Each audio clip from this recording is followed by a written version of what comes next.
Welcome, everybody. I'm Bill Lindsay from Xencelabs, and tonight we have a special guest. You guys are going to enjoy this. If you watched last night's session, which you can still find, as a matter of fact, you can go to our YouTube channel and watch it there, but you'll find that quite entertaining as well. RC Aradio has been, let's just say, in this industry for quite a long time. Everybody knows him. It's like who doesn't know RC? And it's also one of those things where, what job hasn't he done? So, I mean, it's been an interesting life. He's had some great stuff going on. He's been an art director, a creative director, illustrator, storyboard artist. He currently is the senior, what's your title at Blue Core? Senior, VP of creative director. Yes. There you go. The other thing that is also very interesting about RC is he also is an attraction designer. Now, attraction, what do you mean attraction? Are we attracting the other? So to tell you a little bit about the attraction design industry, it's amusement park. So for a 10-year stint, I worked for Universal Studios. I freelanced for Disney and Marvel through attraction design venues. So worked on Transformers, the ride, Rip Ride Rocket roller coaster, Minions, Harry Potter. I actually have a patent from Harry Potter. That was really cool. Really? But and in all these different skill sets overlap through storyboards and character design. You know, we have to handle IP, and I love it. Attraction design has been a staple of really my business as a designer and a commercial artist. So anything from architecture to you know, storyboards and everything in between. So broad skill set, unfortunately, but fortunately. Yeah. So tonight we're gonna have a little more fun, kind of a part 2 of part 1, isn't it? What are we gonna do tonight? Yeah, we're gonna work on character coloring, moods, and storyboards. So I have a nice presentation for everyone.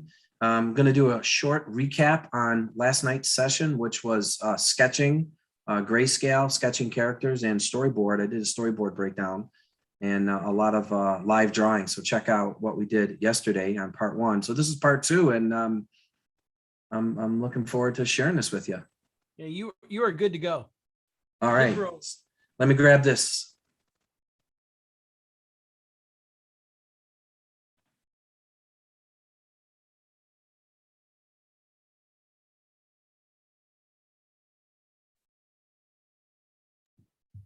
There we go. You're coming in, and there it is. All right. Look at that. Vikings. Okay. That's right. So it's Viking month for me, and I will get into a zone where I'll just completely dive into the lore, the mythology, and make it my MO. So tonight, what we're going to cover is a segue of where we left off from yesterday's class, and that's the character coloring and coloring storyboards. But I also want to talk about mood, drama, and color. So without further ado, I'm going to get started here. I'm going to do a short recap of yesterday. Activate that. So what we covered was, how did we get here? Yesterday we covered the pencil sketching and how did we get to a finished illustration of these characters. Everything was in black and white, and today everything's going to be in color. And I said, did we get there by binge watching Vikings? And the answer is yes. These images are for demo use only, so I'm just using images just to show you. But the main lesson for yesterday and today is really study good reference. Really study your reference. Make sure that you understand it. There's so much that you could put together in your reference boards it doesn't matter what the venue is, or if you're doing a novel, a book, a presentation, or if you're putting together an attraction for an amusement park. You always put together these mood boards that have a little bit of everything with good reference, so that you're, if it's a creative director or the VP of the company, you could show it to them. So these boards are very important. It's really about good reference. So we covered the basic clothing. We covered armor, shield maidens, and warriors. And then we did a nice little drawing session. Really pack up your reference. That was the message yesterday. So today we did talk about style. These are 3 of my illustrations, and this will pertain to the coloring and moods. There's a couple different ways you can go, and every artist it's a journey. There's no right or wrong way to create what you're creating for everyone that's getting started and wants to learn more. There's cartoon. You can do little cartoony, as you see over here. Now I know the hand works. There's stylized, and then there's realistic. That also applies to color and color theory. Some more images that we talked about yesterday: cartoon, stylized, and realistic. So we studied a time lapse of this character yesterday, and I took it right to the grayscale. So now what I'm going to share with you is I'm going to share with you a time lapse, pre-recorded time lapse of the coloring here. Make sure, yep. We'll do that, and then, all right. Here we go. So on this piece, I'm going to show you, this is the finished color. The left side of his face is rendered very realistic, as painted over, and the right side is more of a comic book style with good rendering underneath ink lines, which is very common in comic books. And the left side is more of a painting, and I'll break that down for you as we move on. So I am using Sketchbook Pro here, various different brushes, different layers, different techniques. Here is just the base color, laying in the foundation of the skin, the reds for the blood or the highlighted areas. And then we have the process, which I'll walk you through. So in this base coloring, I've created a layer underneath the ink, and I'm simply laying in a foundation of skin tones, and I wanted to keep his skin very light. The Vikings didn't get much sun. This particular Viking didn't, so I wanted to keep his skin as pale as I could, but creating the blood flow underneath with the warms and cools and the lighting was important. I was trying to figure out what I wanted to do with his hair here, so I just started with a base brown, and then ultimately decided that I would give him red hair on light skin. So what I'm doing here is I'm figuring out the warms and the cools, defining the areas. I lay down a base color, and then I use a blending tool to go ahead and soften it up, push it back. You don't want to go too soft. It's really easy to make things muddy and undefined. So I think that's a challenge almost for every artist. When you're getting started and moving along. So I'm establishing the warms and cools. The warms are coming from the right side, where the light is coming from, and the cools are coming from the left. We have a 2 light source illustration. Just going in, adding details into the wrinkles, adding the cools on the left hand side, making sure that we have an even coverage throughout the illustration and not over blending. So this is the base color before we go start adding even more detail. So at this point, I feel that I have a very good base foundation, and I need to make a decision which way we're going to take the illustration. So in the next part, I will show to you how to render more realistically on one side and more graphically on the right side.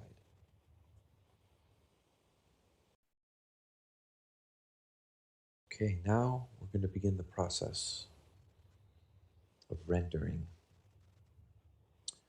As I told you before, on the left-hand side, I'm going to go ahead and paint over. So now I've created a layer over my pencils, then I inked it, then I created another layer underneath the ink and on top of the pencils and put in my base color. And now I've created a layer on the very top, which I'm actually painting over my inks right now on the left-hand side. And I wanted to render this side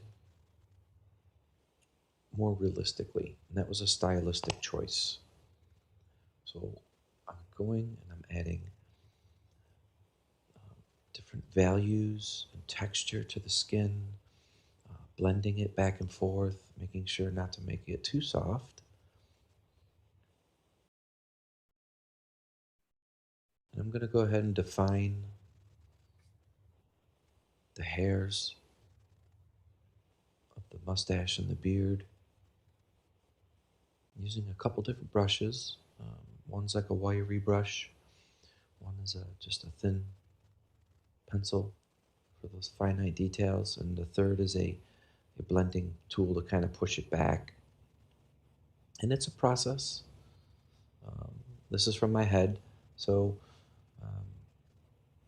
I'm just going with it, and I had a vision in my head that I wanted his skin to be rough and pitted. He's seen battle. So there's always a story behind an illustration. And this Viking has been through a lot. So of course, you're in Photoshop, right, RC? Texture and detailing. Yes, this is actually define Sketchbook Pro. Oh, Sketchbook Pro. Yeah, and then I'll do a live cleaning it up after this in Photoshop. Adding those nice brush strokes. Yeah. This is a time lapse, so you guys could see. Is our what I call rim lighting, bounce lighting. It's in a cool shade, so I'm laying down the foundation for that lighting that's coming from the left-hand side. Yeah, so on this, I am using several different brushes, and just to explain a little bit further, the left-hand side is going to be rendered as a painting very realistically, and the right-hand side is going to be more comic book. So yeah, if you guys got any questions there, this is just a full demo of the process. Bouncing around. One of the questions I got already is do you consider your colors when you're creating your mood boards? Yeah. Of course you do, right? Well, of course, yes. Yeah. So you gotta, the color of the skin is reflective. So it's going to heavily determine where he is in his environment. And I'm going to be covering environments and lighting. Where are you putting him in his lighting? Right now, giving you guys just a generic background just to focus on the skin so we could tackle that. And then you start to stack. You start to stack these different attributes for a final illustration, which makes a piece of art. The light source. Just going in, detailing, filling in areas I think need attention, and constantly keeping that vision in mind of what I want the illustration to look like. It's a feeling. I definitely want to give him a scar, give him some deep eyes, some pitting. You could see the detail that's being added right now. Painting over the ink and the line work gives it a very realistic feel, even though it's still very much a stylistic interpretation. It's not a traditional master's type rendering by any means, but it's nice to be able to give it that. See how I'm going in there, and how I captured right in here the eye and the paint over, so that there's a few different ways you can go for the people watching with your illustrations as I'm reinforcing this. But it's starting to really develop in here, like he was hit with something hot. He's got a nice nasty scar. So that's part of the realism. Highly rendered look on top of a stylized illustration, and that particularly is one of my favorites. So you can see it's really coming together, adding in all those little details, the scar, the lighting, see the left-hand side of the cheek and the forehead is really coming along. I'm adding some highlights on the eyebrows, trying to cover up or push back any of the hard ink lines on the left side and making sure it's not over blended. So there's our realistic rim lighting. We have our scar. On the right hand side, as I mentioned, line art, comic book style. Similar base coloring and lighting, but the difference is in the choice of your style. So I wanted to explain that to you. You could take it in whatever direction you feel comfortable. So what I'm explaining here for everyone is once you start with a local color or your base color, you could take it in either direction that you want to go. Starting with a local color, base color. There you go. And then pushing it in a different direction. So here, Hey, didn't you just see that? warm yellow. The Matrix. Highlights, the bright side. Still refining on both styles. We're almost complete with the demo here. And then you can refine it as much as you want. You could decide that you like it as a sketch or an illustration, or you can really render it and make it a realistic, stylized piece.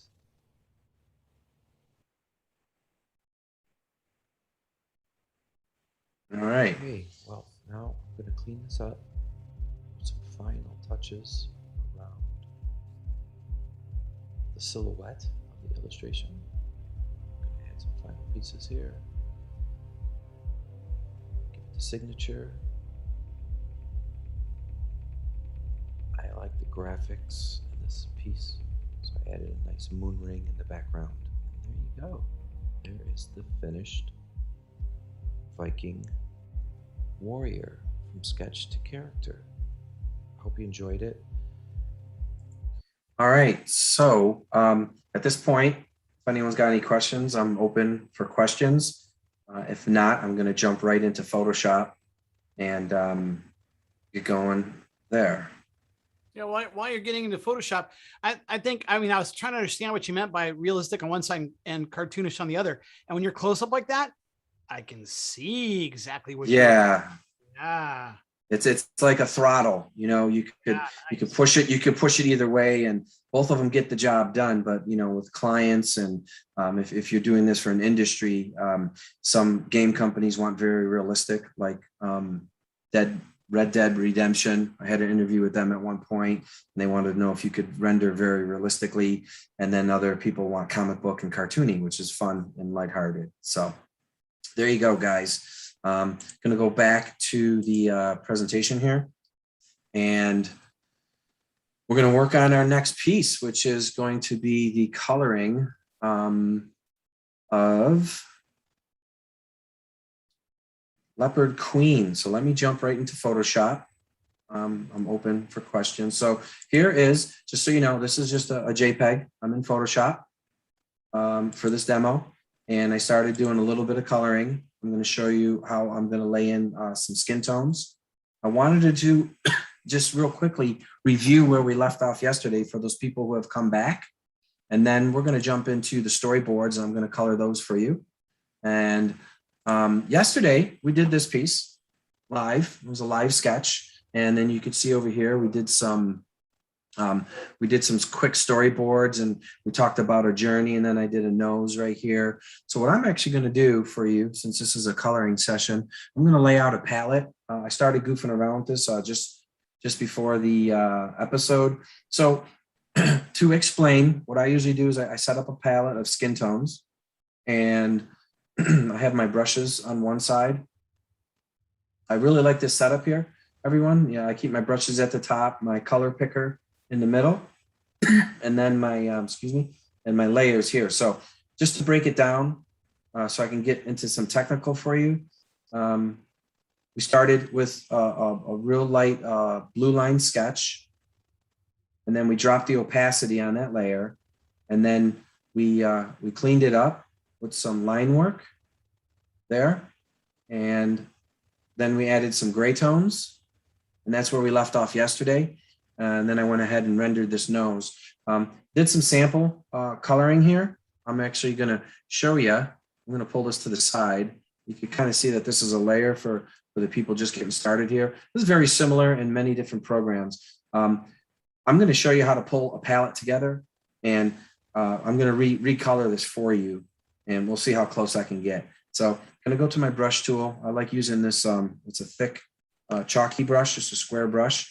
And I'm just going to, on this layer, I'm just going to make a little palette for me. And I'm going to explain a few things to you about the color zones of the face, warm and cool, and in shade, and some different details. So I usually set up a palette like you see here. I'll go even lighter at the top. So now I have my values all set, and then I'll just start. So on this layer, I'm going to go ahead and grab our local color or our base color. I'm just going to start roughing it in. And this is on your own separate layer, correct? Correct. I'm on. Yep. This is just a color layer. I just put the layer underneath the pencil layer here. For speed, I didn't label anything, but I'm just laying in just a basic local color. Okay. If we wanted to do something for hair, I was experimenting with purple, but let's keep it platinum or white. You can see where I am with the color there, the color picker. So I'm just going to give us a local gray color there. And obviously the style is cartoon, right? The first thing I'll do on the whole piece is I'll lay in our first local color. And I'm going to go ahead and get those tattoos in again, because I like that. That's cool. And I'm going to go ahead to my color picker and get some browns, but I want to keep it mustardy. I don't want to get too oversaturated, because this is a Viking shawl, bear skin, some sort of animal skin that she's wearing here. So when you guys hold down the Option key, I'm going to make my second tier there. See how I build these little sets, and then I get my triad of colors, and then I'm going to go grab that with the picker. I'm going to lighten it up a little bit. Now, we talked about yesterday about our light source. So the light is coming from up here. Let me put that in red. The light source is coming from there. I'm going to grab this color now. I'm going to start laying in some light. This is what I call painting with light. Now her hair is getting the platinum that I wanted. It's going to be a little darker here because it's circling the sphere of her hair there. I'm keeping it in the gray palette, and then I'm going to come in with some really nice highlights. Now, here's a cool trick. I'm actually going to put a background behind her. I got all this extra noise stuff.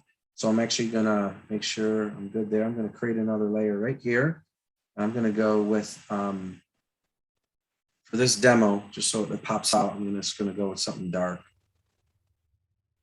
just so we can focus. I'm actually going to put it up there. And then we're going to get into make a nice little vignette. A lot of people use lassos and do things like this. Option delete to fill it, or the G for your gradient tool. You can come up here and use your gradient tool and make a nice gradient or a nice blend. You see how I'm making those blends there? You can change it from a circle to a linear. You can do some beautiful blends. That's usually not me. I like to paint. So when I'm in Photoshop, I try to stay as authentic as possible. Everyone's different. Everyone's got their own skill set. So I'm just kind of sharing that with you here. All right, so we got the background in there. We're going to go back, and that's on a layer. I'm going to go back to the color. Oh yeah, I keep touching that. I go between Mac and PC like all day. Okay. Now let's start laying in. Have some nice highlights here. And this course is going to be, I don't know if you want to call it speed painting because we only have so much time, but I just want to give you guys the basics and then show you the process, how I'm doing it, what's the color palette. I'm making this darker, obviously because the light's coming from here. Clean this up. starting to come together. He does work messy, but in the end, he has a nice finish, clean piece. All right. I can color and answer questions too, Bill, if anyone's got any questions. I was kind of waiting for a good spot there. I got a question here from Christian that asks, how do you manage your working in a style for a project that's different than your normal style? Do you adapt your style? Okay, I will answer that. But first, what I wanted to say here is I wanted to explain something, the different color zones. Yeah, you were right. So the forehead is typically it's a more of an ochre type flatter color, and then the nose and the cheekbones, there's a lot of blood on the extremities underneath the skin. So typically this zone would have this feeling, and then the bottom would be in the gray scale, but we're not going gray. We're just pushing our palette, and this creates very realistic paintings. You don't know why, but they are, and subconsciously. The ears are almost red in here, and I just wanted to share that with you. Keeping the nose has a lot of red in it because it's the extremities of where the blood goes to, and I'm going to do a little blending. I'm over exaggerating this just to kind of drive this point home with you guys, but keep hitting that key. This is the zones. I just kind of laid those zones out for you. So the top zone is your forehead, which is usually flat because it's very close to the bone. Then the cheekbones are full, and it's more red in there. Now to get back to the question is, I constantly, for me, most of my time has been a industry commercial artist and designer. My passion is illustrating and storytelling. I constantly have to change. I could be drawing Hello Kitty or Minions of super cartoony, fun, fluffy one day, and then later in that afternoon, I have to switch over and do something very serious or do some architectural drawing. So it's kind of a blessing and a curse at the same time. But I'm glad that I could be a Swiss Army knife. How do you get that to that point? Like, let's say you're doing the Minions and then you turn around and got to do the Vikings at night. I mean, you go down during the afternoon, you go draw a building or something to kind of switch gears. Well, to be honest with you, I kind of love it. It's the only bad fall to that is you're kind of a chameleon. So it's hard to lock you down on any particular style. But when you have clients and it's paying the bills, they're asking you to deliver a certain product. So I enjoy it, to be quite honest. And I think it's just a matter of making that switch. And Bill, to your point, yes, doing some warm-ups, absolutely, to get in that warm-up mode. Okay, so now I'm adding a little bit of rim lighting here. I have a really cool brush here. If I want to do some serious rendering, this brush is at 60% opacity, and it creates for some very nice. See how it's starting to smooth out? I roughed it in with the chalk brush. I'm going to give her some a little bit of red here, a little bit of red here. I'm going to start to clean up all this, and then I'm going to move on to some other coloring techniques. But I definitely wanted to share this with everyone to color this live. You can see how it's starting to really get clean and chiseled now. I'm doing this all on the Xencelabs tablet with a super cool pen, and I love it. I love the tablet. It's super intuitive. It's pressure sensitive, and so RC, since we come with two pens, which one do you like? I like the chunky pen because I hold it for most of the day, but the small pen really reminds me of what comes with the iPad Pro or something like that, So I actually, I guess since I'm a chameleon, I switch between the two. So nice. Yeah, it's good. So here's my, I'm going to go pull back a little bit. There's a really nice little blender that I have here, and I try not to over blend, but here's a, Yeah. This blending brush is really nice. I can get some really nice blends in here just by pushing it around. You guys can see that. Just softening it up to the brush. I'm gonna go with a dark for the eyebrow. Now, in the last demo, I'm coloring, just so everyone knows, I'm gonna give her some ice blue eyes. So I'm gonna come over here to the color picker. And then I'm gonna add white and I'm gonna push it back. So I'm gonna clean it up. I'm gonna clean that eye up. I'm gonna go to the blue. And then I'm gonna just add that here, just like that. I'm adding that red in here. Just keeping it real simple, just for this demo. And I had the lighted source over here, some highlights. Now there also would be a shadow. I'm going to pull some shadow color and go into the gray underneath here.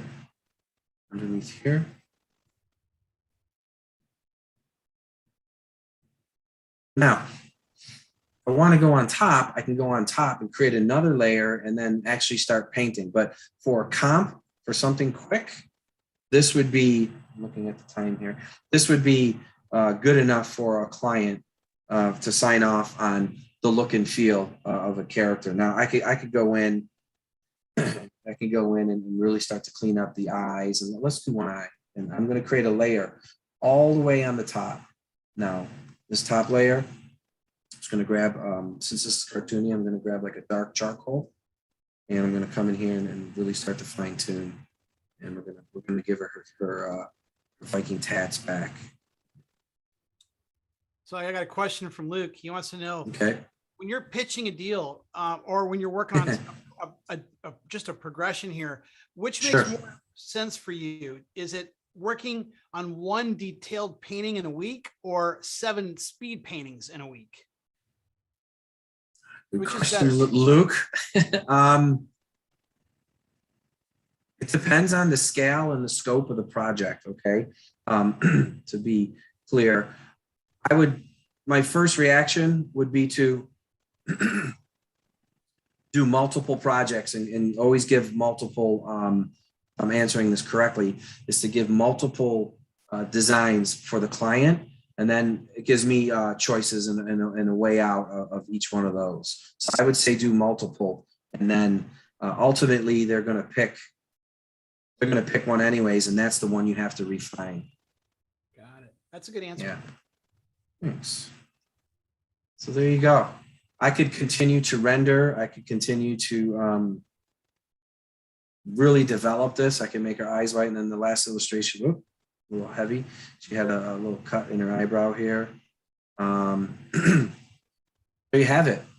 Just a recap from yesterday's illustration, and we just did a quick coloring there. So where I'm going to jump to now is the Leopard Queen. So there's more of this skin tone. There's more of this style. Now here's a piece that's scanned in. Now the difference is that this piece here was wait, RC. You said you scanned it in. So initially it was a pencil sketch, right? That's right. That's right. You scanned it in.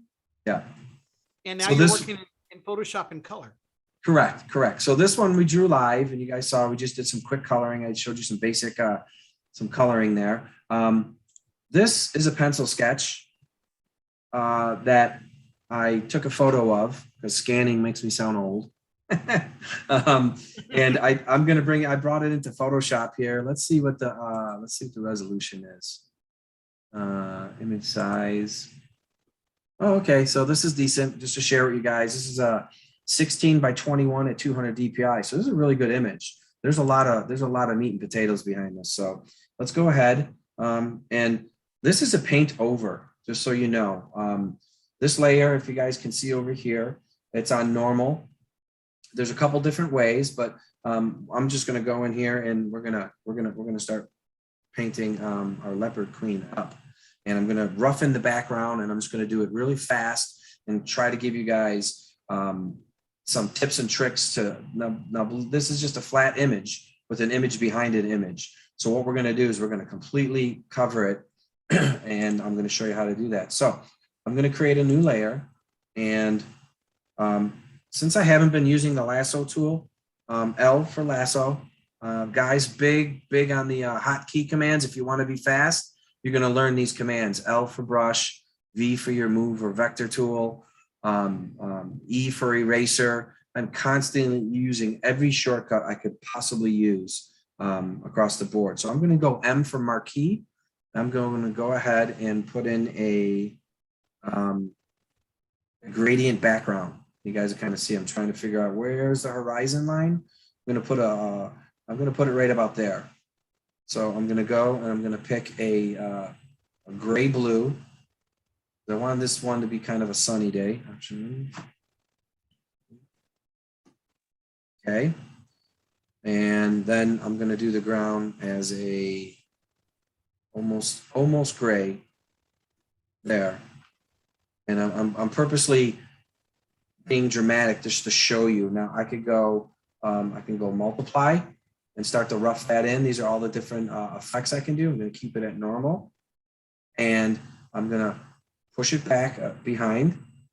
Okay, so you guys can see the color layers on the top, the back's on here. So what I'm going to do is I'm going to drop the opacity. I'm going to hit V for vector, or which is our tool for the move tool. Then I'm going to hit the number 5 on the keyboard here.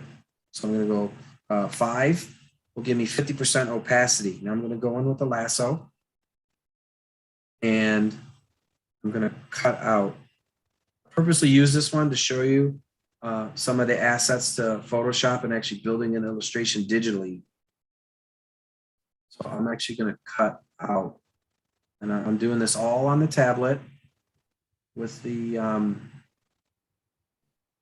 Xencelabs pen. And I'm just going in here, and I'm not being too particular because I know I'm going to paint it, but I want to bring this image above.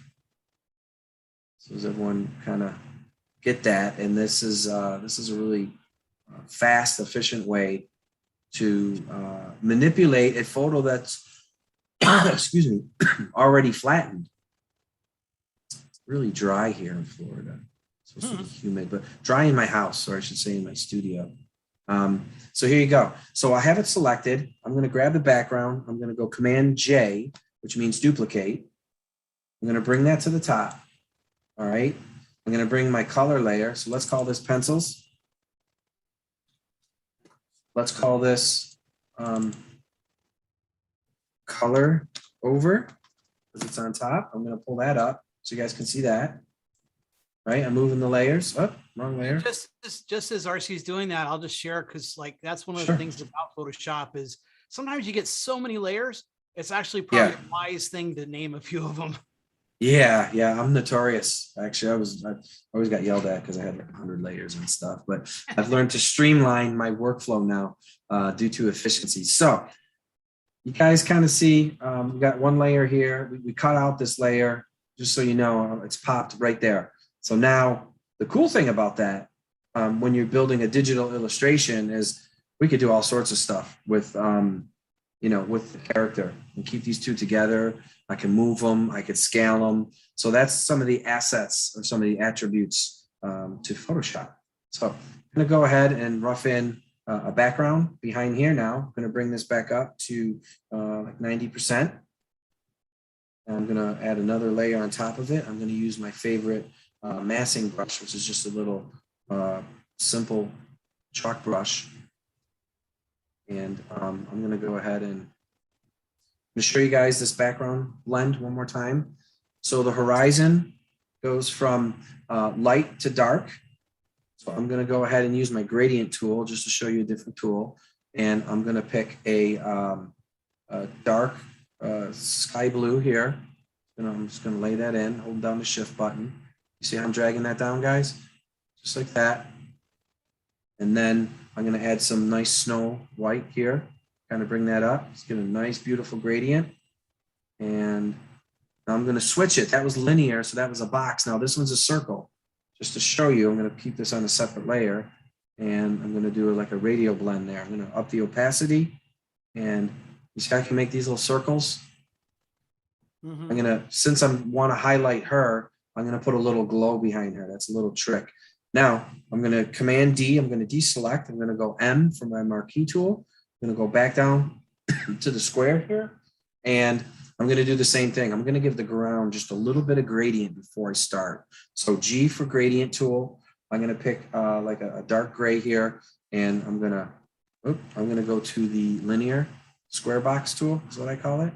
I'm just going to, there you go. So I have a background. Now I'm going to go on top of that. Bill, I'm starting to get a lot of layers. I noticed. I'm moving fast. So I'm going to put a stone hedge. I'm going to mass in stone in the background behind. You guys can kind of see this coming together. I'm going to have fun with it. I'm not getting too particular. We're going to follow the light source. Now in this one, the light source is coming from here. Just so you guys know, that's the light source because you see her skin here and the light's coming in from here. It's just falling on there. So this is the opposite light source of the other illustration that I did. I'm going to come in here and we're going to make the back of the stone. I'm going to keep this really loose for you guys. I'm going to blend it out a little bit, but this is called massing. I get to show you guys a bunch of different cool techniques, massing and chunking. So I'm going to add the light source, and this is how I'm going to be doing the storyboards next. I'm going to color them. So RC, one of the questions just came in was, how are you able to determine where the horizon is? You just kind of guessed, or how did you figure out where you wanted the horizon? It's really on the illustration. So if it was a low horizon, then her face would be up and we'd be looking under her nose. If it was a high horizon, we'd be looking down. But since the character is a straight on shot, for the most part, the horizon line would be at a normal area, which is where I placed it. I even made it a little bit lower for drama, but it's funny. I was pointing to the screen with my hand, like you guys can see it, but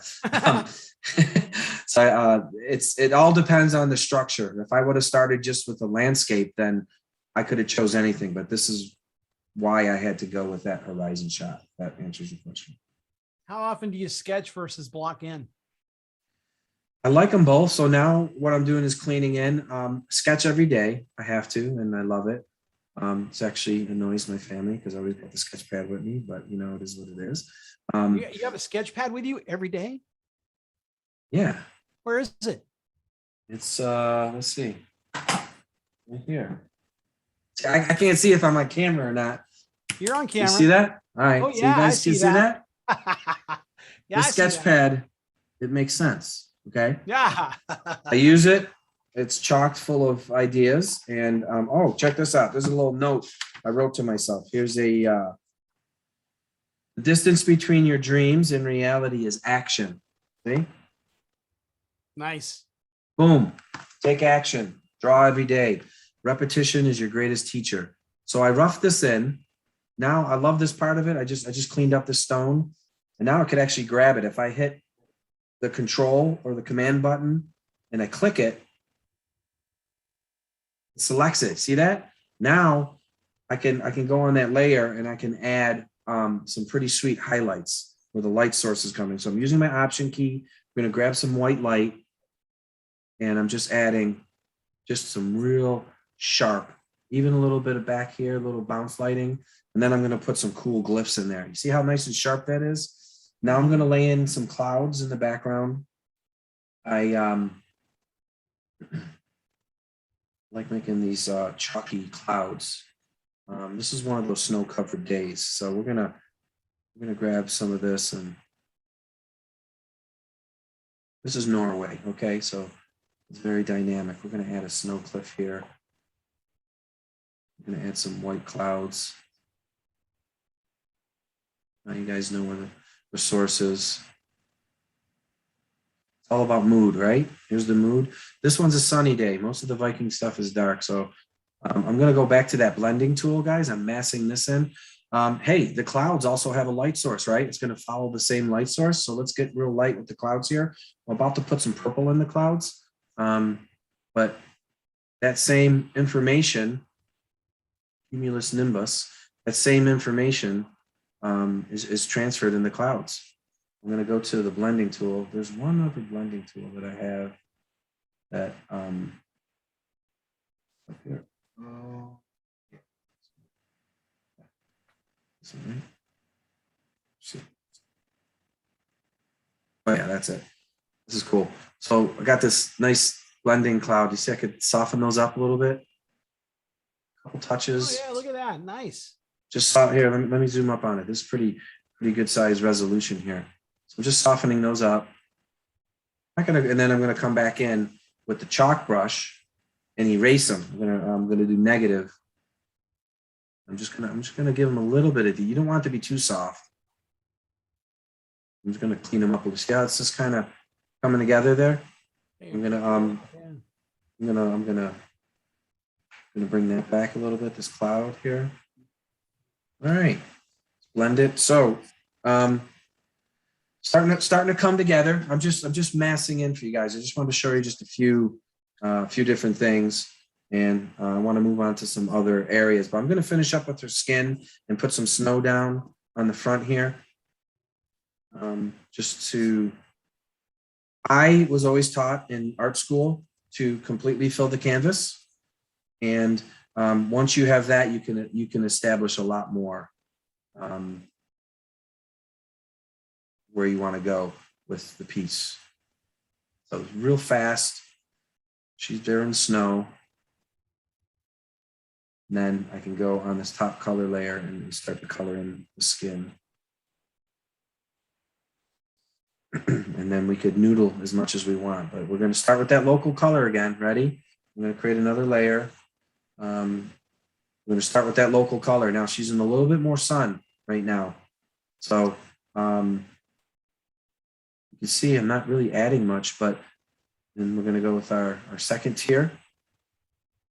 She's out in the cold, so her skin's going to be a little bit red. Cold here. We're going to add that in. And round we go.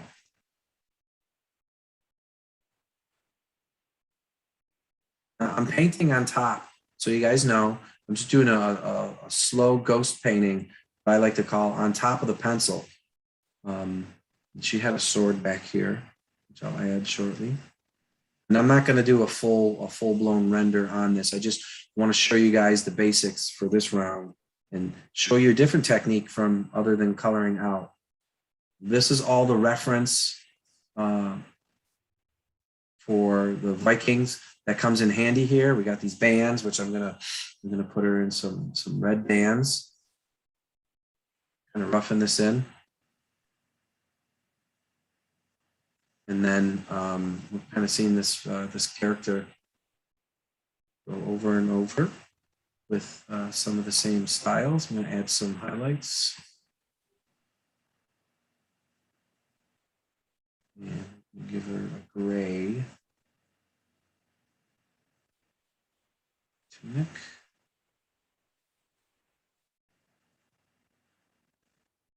Go on top.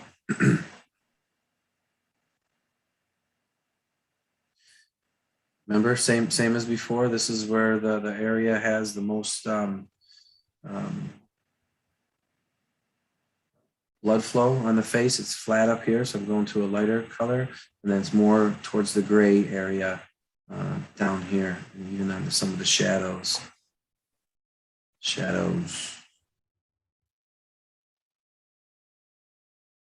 Now, she's a leopard queen, so she wouldn't be wearing a leopard up here.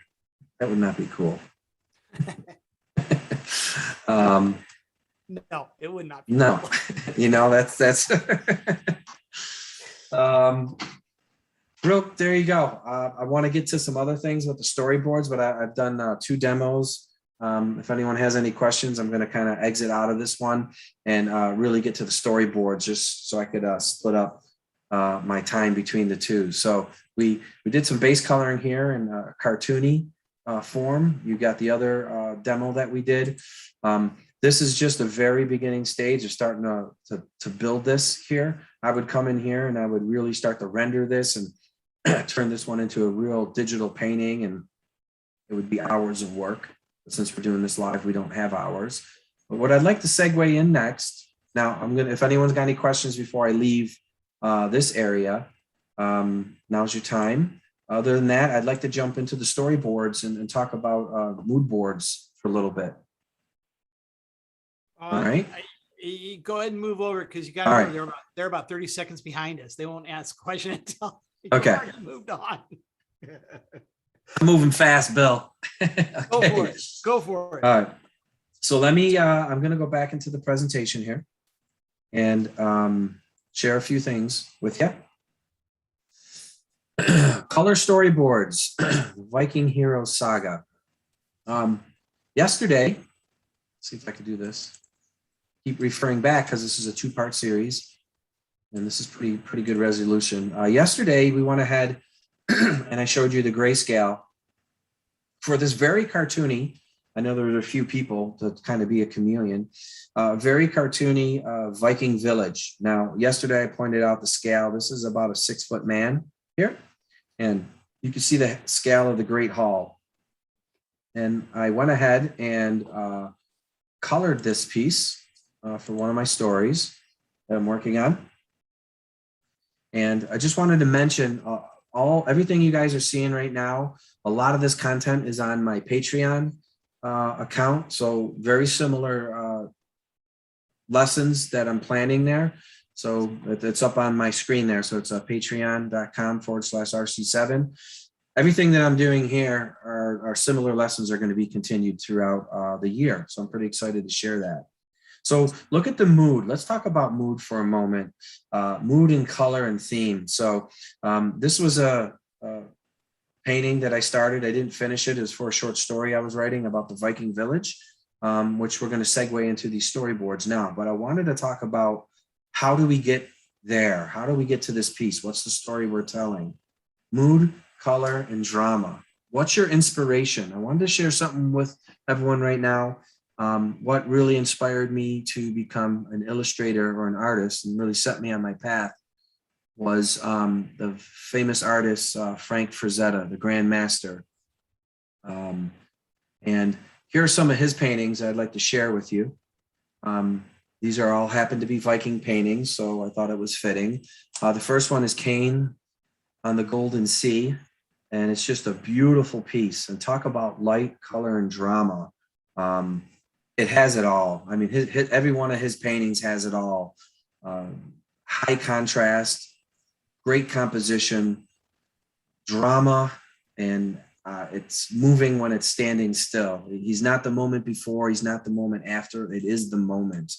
And I just wanted to share these wonderful paintings with you, just so you could see in this Viking theme how drama and color is very important. And also why it's very important for everyone to be inspired. Find something that inspires you and carry that with you while you're continuing down your path to grow as an artist, and we can all help each other.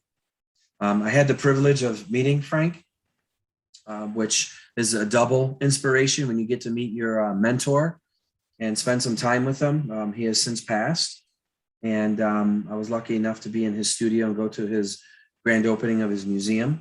What are you doing there? Are you playing tiddlywinks with him? What's going on with that photo? Go back. This one? Yeah.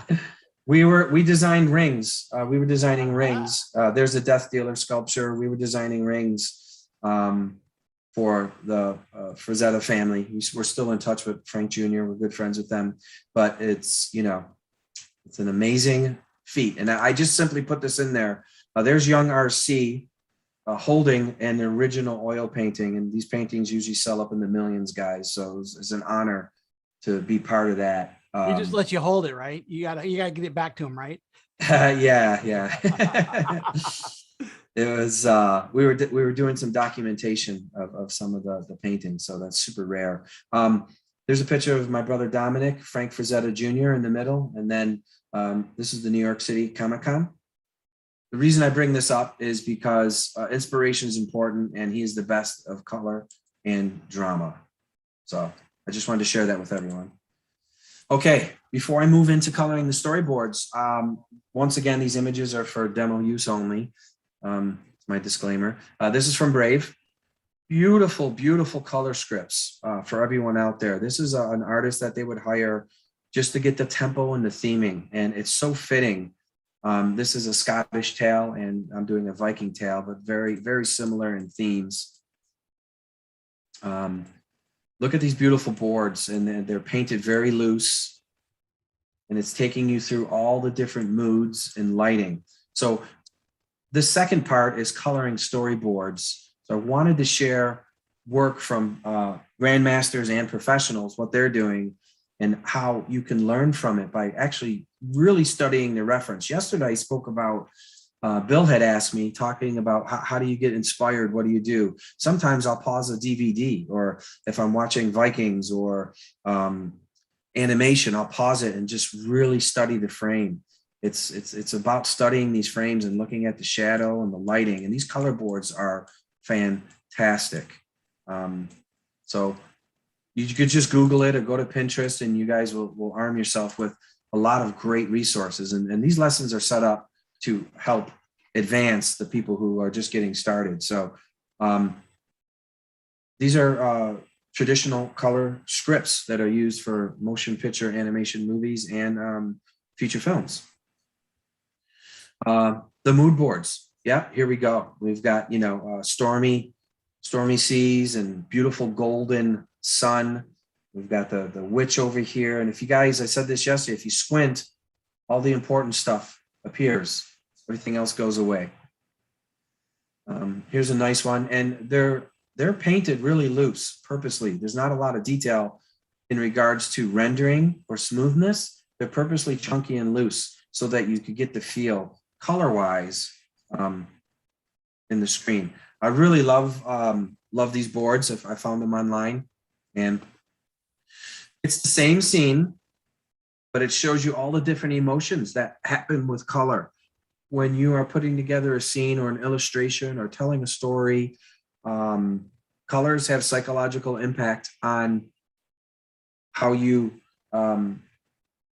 you don't even realize it's happening to you. But let's look at some of these emotions. This one over here. I think the bottom right one is Arizona, really. Oh, here? Yeah. The bottom right. Yeah, there you go. Arizona. Boom. we have despair, solitude. Look at the color. Look at the palettes and greens and grays. It's the same image. We have cheerful. The sun's out. The lights coming down here. We have hope. Beautiful, godlike rays beaming, and you see how the light is just caressing the stone here, and there's this beautiful silhouette. Sadness is he's in the valley of darkness right now. Jolly, it's a happy golden day with these beautiful clouds. I know I'm kind of driving the point here, but part of this course was mood and color. So surrounding yourself with reference and really studying it is will do you well, and it's important. Yeah, barren, lifeless. That describes Arizona for sure. Fury. Look at the red. I don't care if it's Disney or Star Wars or Marvel. All these things are a constant. So I was happy to share that with you. I'm just going to do a couple more examples. This is another one where it's the same illustration, and we have different moods, right? We got happy, fury, mysterious, nighttime, and dusk, silhouette. So now I'm open for some questions, and I'll stand by if anyone has any. We're going to actually start coloring our storyboards as I promised, and I'm going to bring those into Photoshop and show you a similar way of let's go ahead and jump in there. Go ahead and jump in there, because I've just made a note to everybody that there's no one behind us, so we're going to just keep rolling. We're at the top of the hour here, but we're going to keep rolling. You're doing a great job. Oh, thanks, guys. I hope you're enjoying the class and the session right now. And so I was going to color these characters, but we already did 3 different sessions on coloring characters, so I'm going to jump back into Photoshop. Have a drink here. All right, we're going to go to the boards. So I purposely left these boards as a flat JPEG for those people out there that are want to know how you can get an image and turn it in. If you haven't hand drawn it, this is a flattened JPEG, okay? So what I'm going to do is I'm going to use M for my mark. I'm going to select the layer. I'm going to use M as my marquee tool. I'm going to color these first three. I'm going to scale them up. Now, yesterday, I'll just be real quick. Although this is a color session, I wanted to explain exterior, open, mountainside, nighttime, full moon, Viking village. That describes it all right there. So the next panel, exterior, push into mountainside.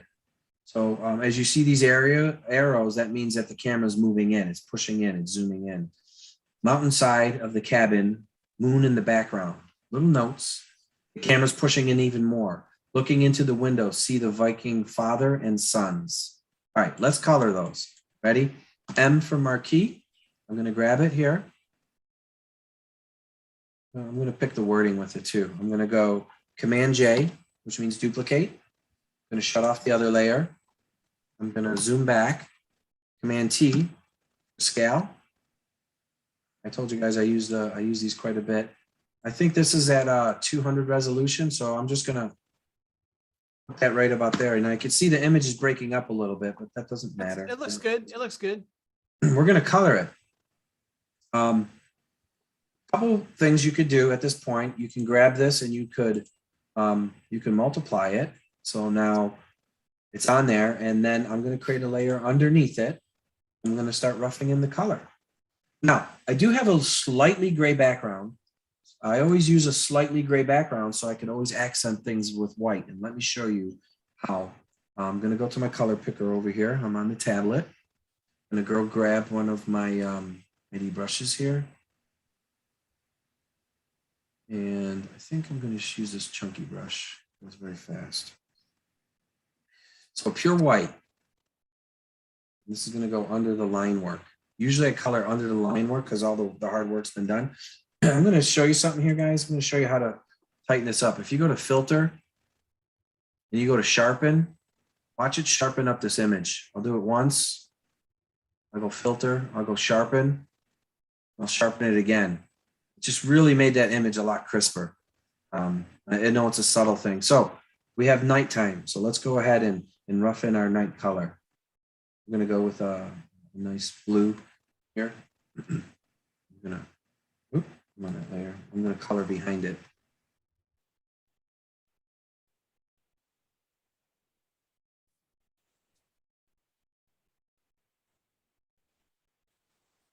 And these ones I'm going to color by hand.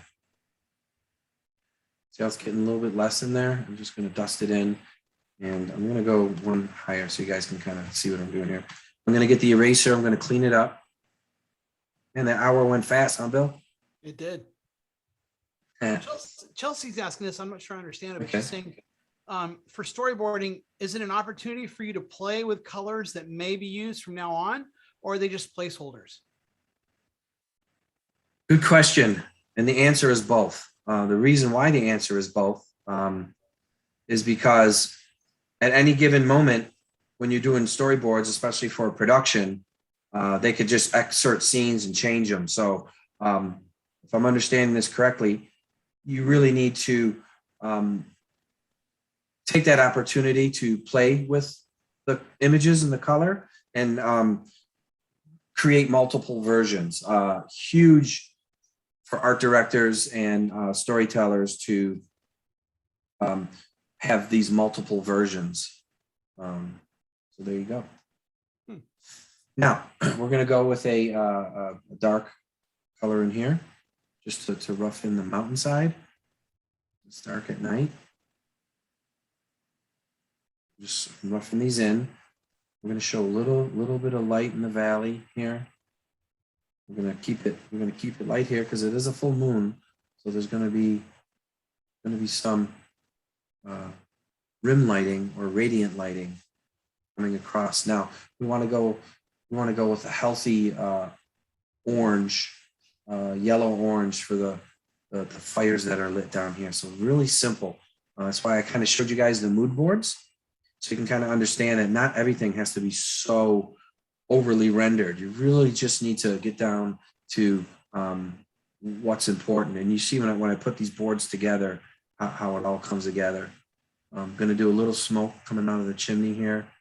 And then once I get to this stage, what I like to do, there's another cloud back here, is I like to add some darker browns in here for the earth and some greens. Even though it's at nighttime, I'm going to keep it in the dark side. This is a lush village. So now I'm adding these somber night colors, and then I'll do some really cool rim lighting. And then we're going to move on to the next panel. This is kind of speed coloring, I guess. Yellow.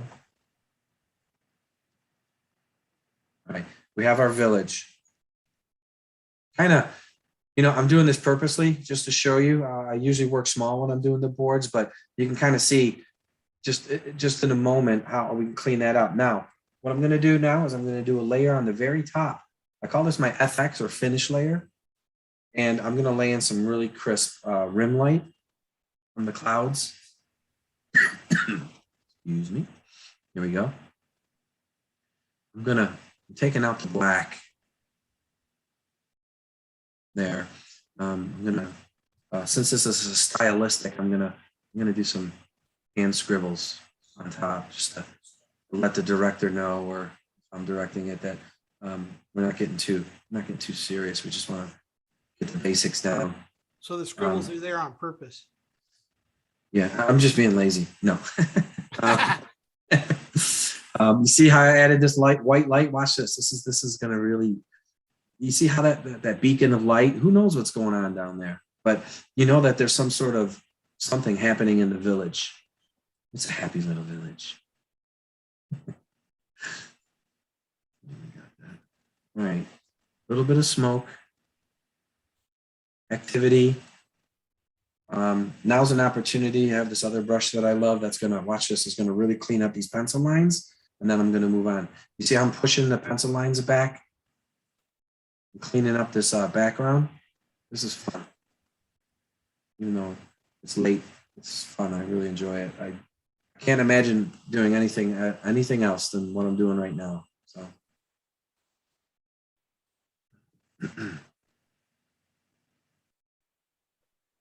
See, I'm actually painting over the line work, everyone. Yeah. And it's making it really clean. I wouldn't, because we're going to do like we're going to do a few more of these boards while we can. I really wouldn't do much more. I'm going to add a little texture. We have this little halo. See how this little dust, that light coming up to this, and I'm going to add a little. I have a nice little smoky brush here. I'm going to kind of that there. I'm going to blur it a little bit. Blender. Where she go?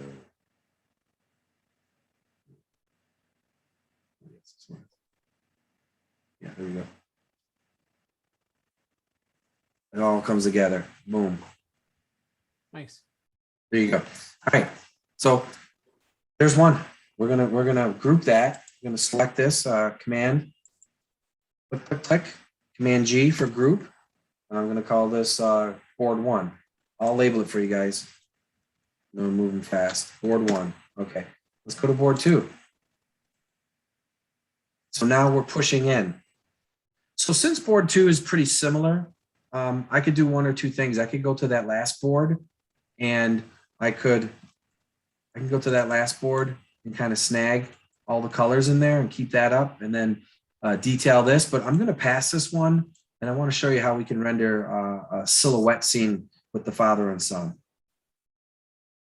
I'm going to click this layer, M for marquee. I'm going to grab this, Command J. I'm going to shut off this layer. I'm going to zoom back down so I can see my canvas. I'm going to go Command T for transform. I'm going to scale it up, about the same. Remember what we did, everyone? We're going to go to the filter. I'm going to sharpen it once, twice. I'm going to start singing. And we're going to multiply. I was so tempting, RC. I could. I know. Embody. That's where I was going. That's funny. Okay, so now we are inside the cottage. So I am going to do a hard silhouette here, almost black, but I want to keep it in the wood range. So it's got some brown in it. Let's go ahead and fill this in. This is going to be cool. These guys watch this come together. This board, oh, it's doing that again. Let's see. All right, so here's the window. We're looking in. Let me zoom up a little bit. I want you guys to see that. Got this nice chalk brush. All right.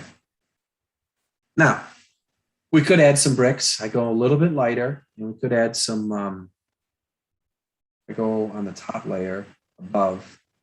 We could add like a brick finish, real light. You know, you just want to get this, to the art director or client. A little bit lighting. There's going to be a little bit of rim light here coming from the window. I'm going to clean this up. Look at that. But it's cool. I mean, it's rough. That's it feels natural. So let's go ahead and illustrate this background in here. We can do it a couple different ways. I like to hand paint, or we could do a lasso. Why don't we do the lasso just for the base again? I think I want to show you guys. So real chunky. I'm not even getting caught up in a lot of it because I'm going to come in and hand paint, but I lassoed that. Now I'm going to fill it with a nice orange ambient color. So I got a funny question from Chelsea. Okay, Chelsea. Chelsea may or may not realize we're on the East Coast, so we're already at her question. Her question is, have you ever drawn a storyboard late at night, then unable to figure out what you did the next day? The answer is yes. Answer is yes, for sure. We're there now. We're there. It's after 11 o'clock here. Yeah. So we have a beautiful light here. I'm going to show you guys how to do a little bit of rim lighting. I'm going to silhouette these characters and really kind of tighten this one up. And this is what it's all about, is coloring these boards. So I'm going to go to the top layer now. I'm jumping to the top layer, meaning I could illustrate over these. I'm going to start to clean this up, this window, and clean up this board a little bit. Still keeping it chunky. I'm a big fan of obviously animated movies. Brave. You know, for this lesson, Brave is actually perfect. But I also love like Zootopia and you know, stuff that Disney does, and being able to work on a lot of those IPs. It's really great to study what they do. And the reason I'm bringing this up is because, you know, a lot of this is learned from practice, but also a lot of this is learned from, you know, surrounding yourself with great concept books and digging into it, and really paying attention. Once you learn the mechanics, then it's all time and labor, which, you know, 100 hours later, you have something awesome.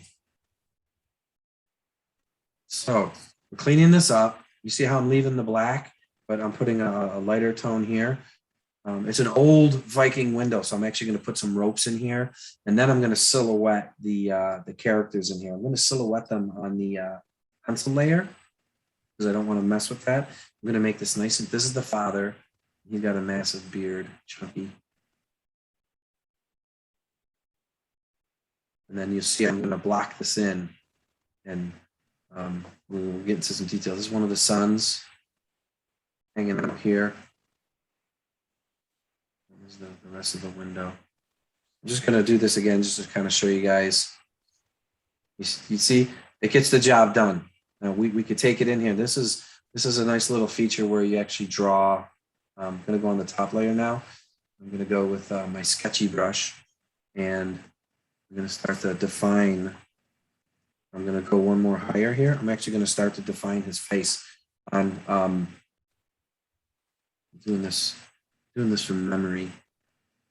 Here's his forehead, here's his nose, here's his beard, okay? Oh, hey son, we're gonna go on an epic journey. So I got that lighting. Scottish accent going here. Come on. Yeah. See that over there? I built a wall with my own hands. There you go. Built a wall. I laid the rocks just so. All right. So here's another question for you. What do you listen to or watch while you work, or is it quiet depending on the work you like to do? Awesome question. Constantly listening to music. Everyone's got different musical tastes. I don't know if they're asking me what music I listen to, but I constantly listen to music. When I get burnt out on music, I have movies playing in the background. So I have my desk facing a large screen TV that's across my studio. So it's right now playing Vikings, isn't it? It could be. Music.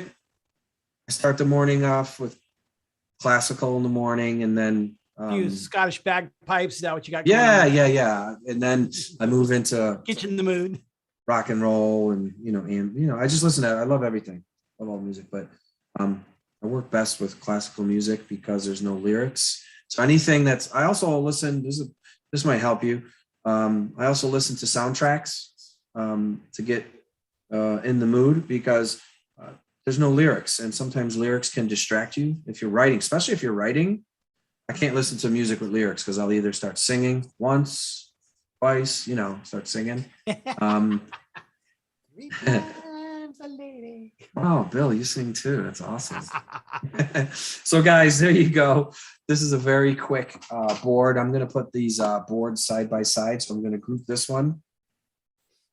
I'm pretty happy. I got to show you guys everything that I wanted to.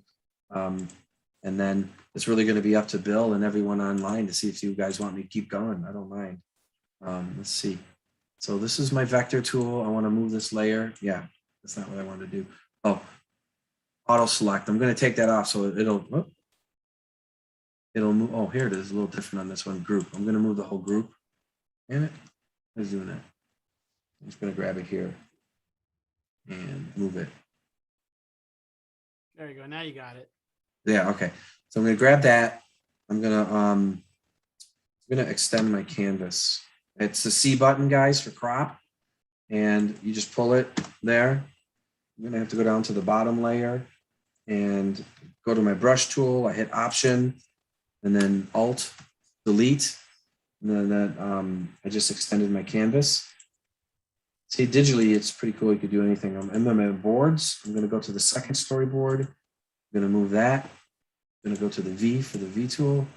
And you could see now in these two boards how it's coming together.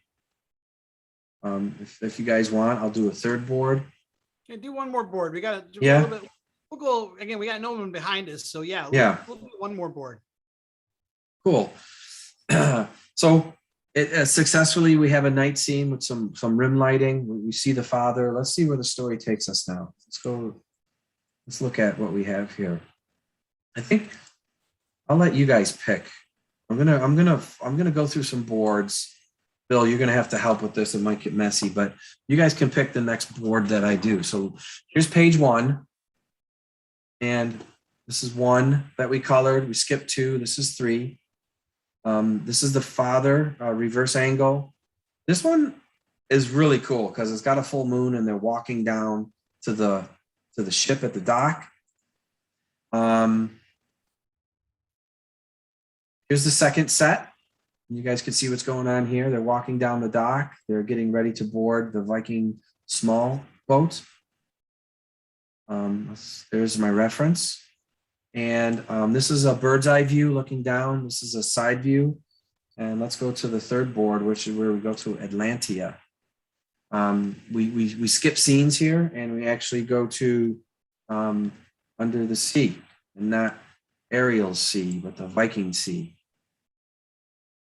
There's some shipwrecks. There's the underwater kingdom and the city, and there's the sea god. It's page 1, the last one on page 1. Yeah. Oh, cool. Who picked that? Everyone. Chelsea grabbed that one real quick. All right. I was all kind of favoring that one myself. So right. Chelsea's like, oh, the last one on page 1.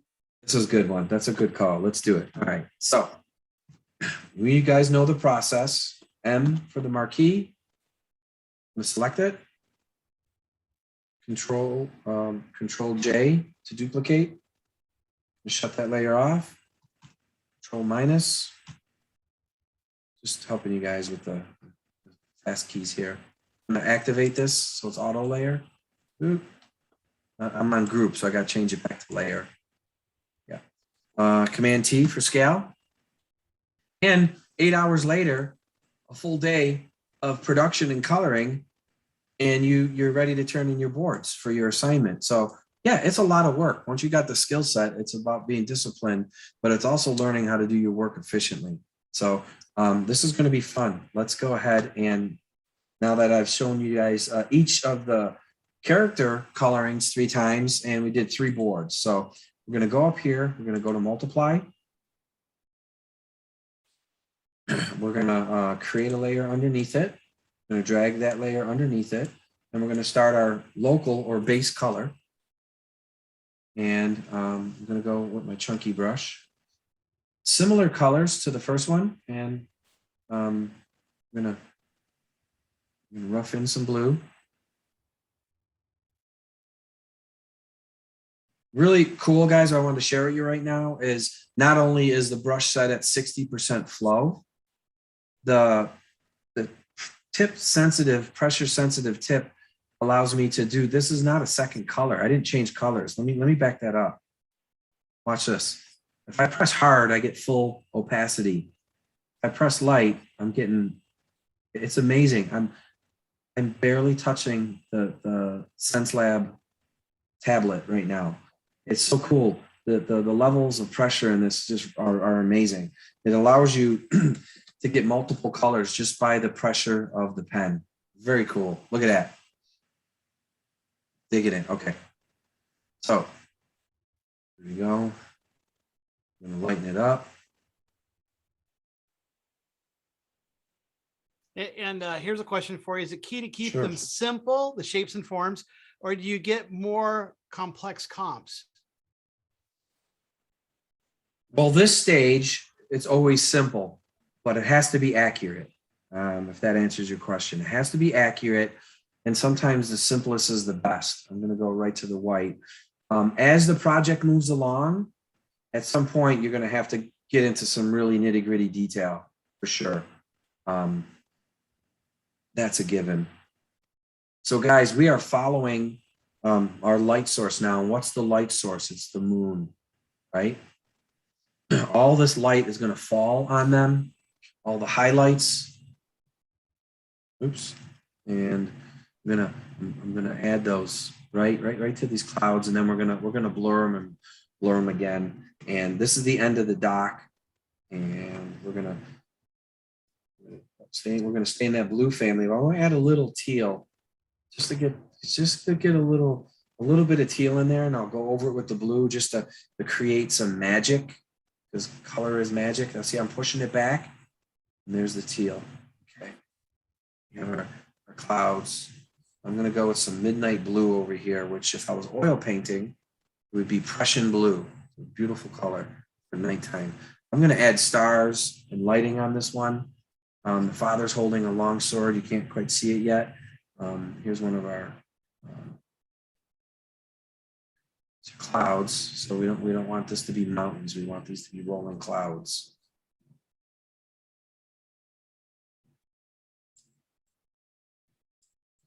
Here's a really cool brush. I'll save that for the end. I got a really cool brush to show you guys. Once again, these lessons and sessions will continue on my Patreon. So if you guys want to stop by at some point, check it out. What I forgot to mention yesterday is I got a bunch of free classes on my Patreon page. That means they're not locked. You can go in there and you could dabble around, and if you like what you see, you could do 3 or 4 free classes. And if you want to support the creation of this art, you can go ahead and sign up. That would be super cool. I love showing and sharing. That's kind of my MO. All right, let's get into the characters now. Same thing. I'm gonna go with some dark sap green in here. And these are stairs, so those are going to become stone. And we're gonna do the cloak. It's kind of roughing it in here, and we're gonna start to clean up. I am going to get into some skin tones with them, even though it's night, but it's going to be very pale because the color is going to be in the. I'm going to put a base coat almost in gray down first, and then I'm going to come and put a blue haze over it. And I'm going to have to work on the top layer now. But at this point, I have it roughed in. I'm going to put the dock as a gray stone. These are stepping stones as they're walking down. And this is a stone, but it has moss on it. Put a little moss on there. You got to understand that moon is so bright right now. It's reflecting. And that's the beauty of it. I don't have any reference up right now, just so you know, not on any of my devices. This is all intuitive, just coming from the hip and the heart. Now I'm going to go on to the looks kind of muddy right now because the pencils are so dark, but once I start the color over, it'll clean up. And we're going to finish this up in 5 minutes. This is exactly where we left off yesterday. All right, so you guys kind of see the process now. I'm going to clean this up. Actually, I like it like that. I'm going to go on the top layer. Now I'm going to start cleaning up the image and defining the character. Excuse me.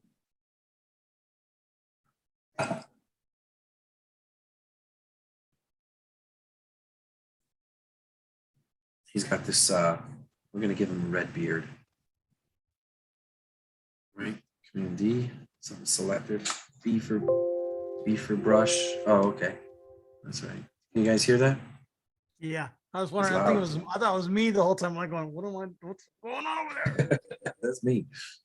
I'm hitting keys like crazy. This is fun. I'm gonna start the detail. Sword. I love doing this, the overdraw with white. This is I call this chiseling. I'm chiseling this in now. This is going to start to get really clean. You can see I'm at 60%. Let's go close.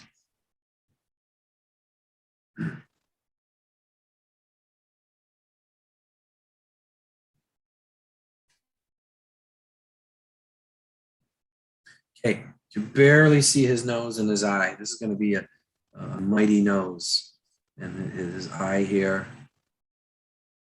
Cheekbone. I'm gonna grab this blue. Here's the other side of his mustache. Chisel that out.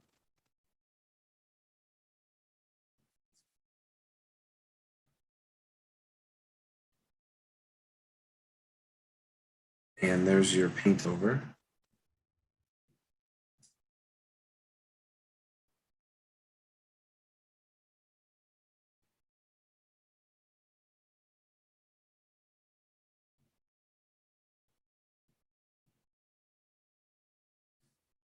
A little bit of red. That's cold out. Just a little bit of red in here to kind of bring it back a little bit. Not too much detail. You guys remember those sheets. So now let's get into some of this blue light that's coming down, right? Then I'm going to pull back and I'll show you guys.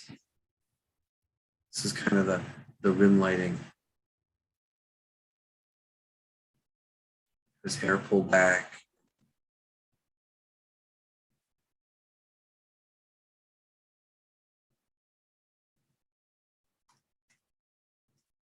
They're walking down the path there. And you just take time, you start to build it. So on the top layer, I'm going to push some things back here. I'm chiseling this out in a detail.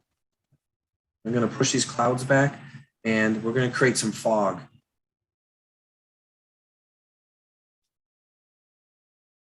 Have their backpacks. let's get into the stone here.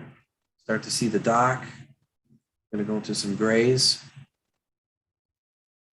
Some stones, stepping stones for them. We said that this was gonna be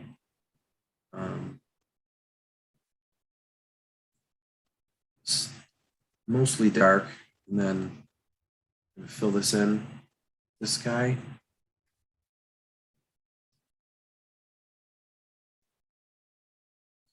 Push that back a little bit. Drop my opacity just to knock it back, keep that blue going. I'm gonna bring it up to opacity again and kind of clean it up.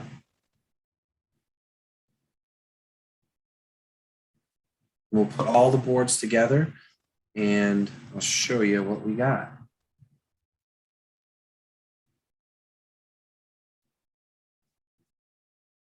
Let's give him, let's see, trying to think, what's a good, so this is where you would have some reference, which I'm just, but let's give him, let's see, let's give him some green.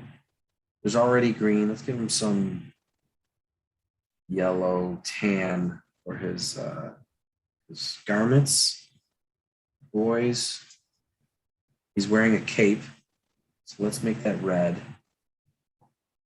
This is his massive cape. The boys each have capes, and that there. I'm going to add some texture with the texture brush. Do a little bit of lighting here, some rim lighting.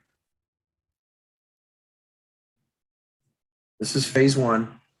In another session, I'll really dig down deep, and we could talk about the other areas for detailing. But mood boards are meant to be very loose, so I'm going to go with a blending brush. This one got moved down here somehow.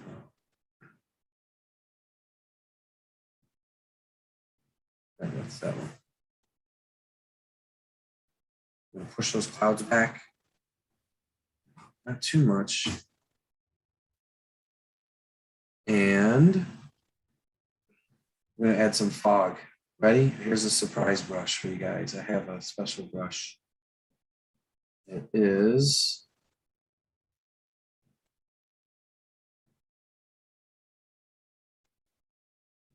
right here. This is going to be cool. Ready? I'm going to create a new layer for this one. Brush. Right.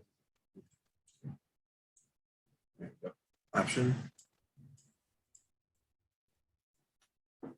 I'm using the tablet right now and I'm creating some fog right in here. I knew that this was going to be subdued, so I didn't get into a lot of detail.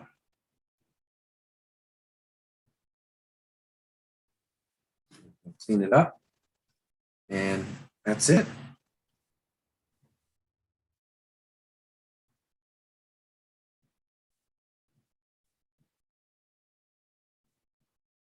See, Bill, I can do work that's actually clean.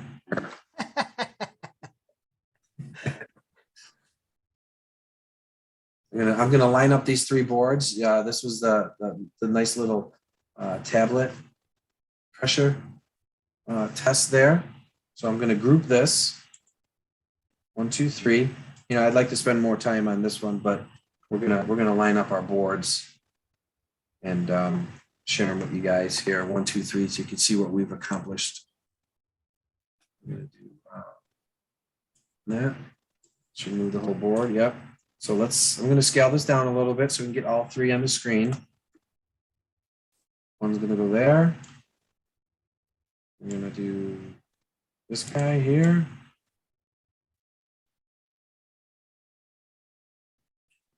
Command T. I'm going to scale it.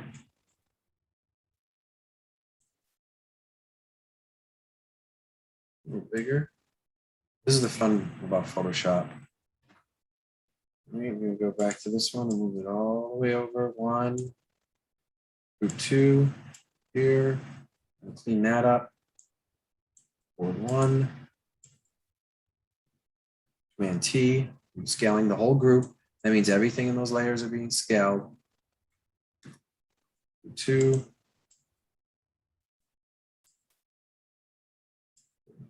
Over. Full screen. And there you have it. Very nice. Very good.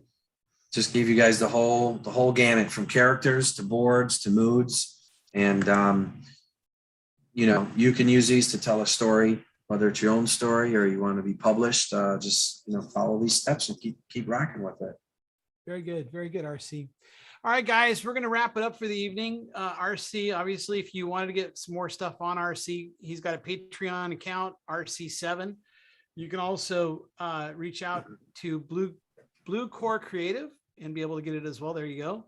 And get a hold of him. And I want to thank RC for doing this. Just so you guys know, we have 11 more sessions tomorrow. So we're going to keep on going and just cranking away and just keep going on. You can find all of these training videos on our YouTube channel, and they'll be posted up there as well.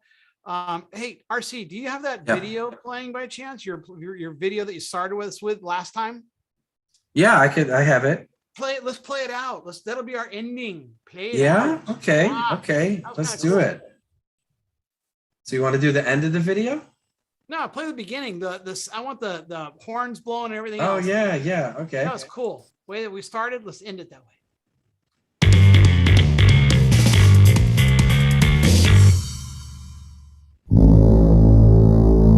There you go.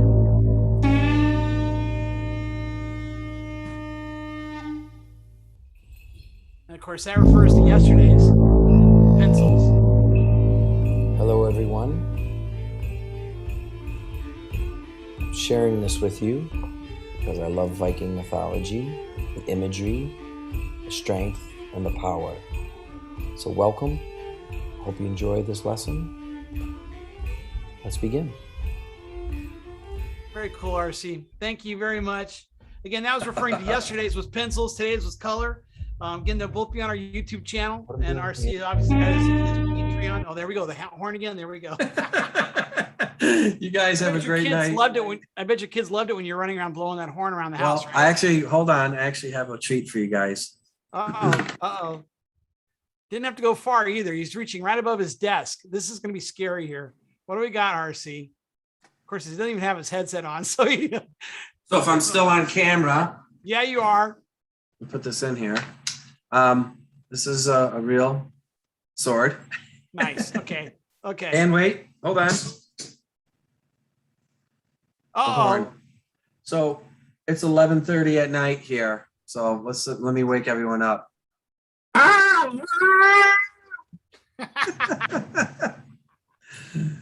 would make a sad Viking, to tell you the truth.